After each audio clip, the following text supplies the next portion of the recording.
Okay, we are wrapping up chapter 1 with part 6, a very short little reading. We are in The Rape of the Mind by Joost Meerloo.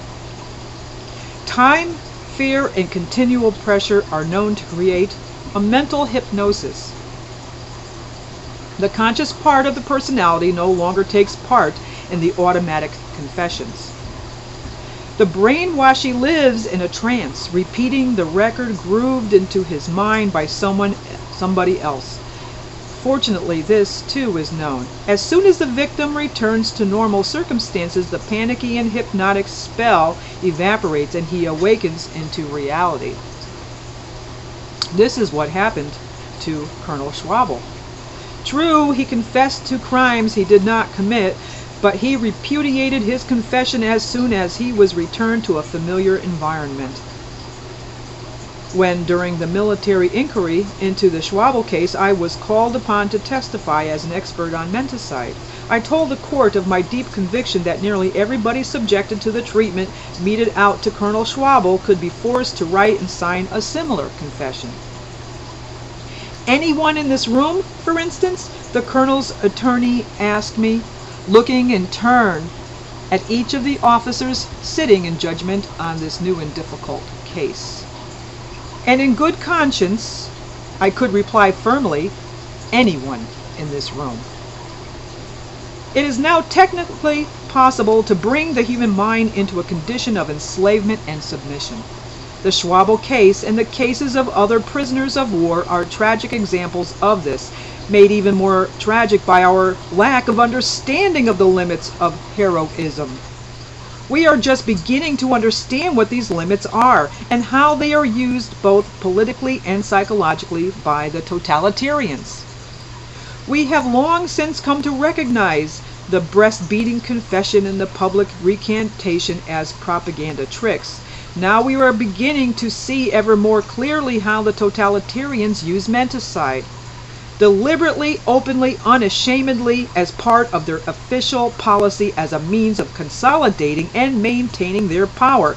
Though of course they give a different explanation to the whole procedure. It's all confession of real and treacherous crimes.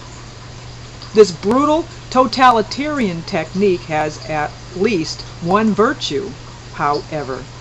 It is obvious and unmistakable, and we are learning to be on our guard against it, but as we shall see later, there are other subtler forms of mental intervention. They can be just as dangerous as the direct assault precisely because they are more subtle and hence more difficult to detect. Often we are not aware of their action at all. They influence the mind so slowly and indirectly that we may not even realize what they have done to us. Like totalitarian menticide, some of these less obvious forms of mental manipulation are political in purpose. Others are not. Even if they differ in intent, they can have the same consequences. These subtle menticidal forces operate both within the mind and outside it. They have been strengthened in their effect by the growth and complexity of our civilization. The modern means of mass communication bring the entire world daily into each man's home. The techniques of propaganda and salesmanship have been refined and systematized. There is scarcely any hiding place from the constant visual and verbal assault on the mind. The pressures of daily life impel more and more people to seek an easy escape from responsibility and maturity. Indeed, it is difficult to withstand these pressures. To many, the offer of a political panacea is very tempting. To others, the offer of escape through alcohol, drugs, or other artificial pleasures is irresistible.